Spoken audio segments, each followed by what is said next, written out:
Hi guys! Nag-Jollibee nga kami. This is my face. You see my favorite food. Smells good. Bago ang lahat, magpasalamat kay Lord sa blessing.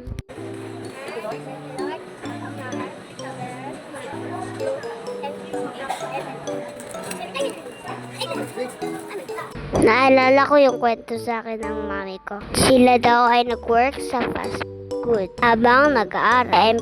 Time sa amin, table manners.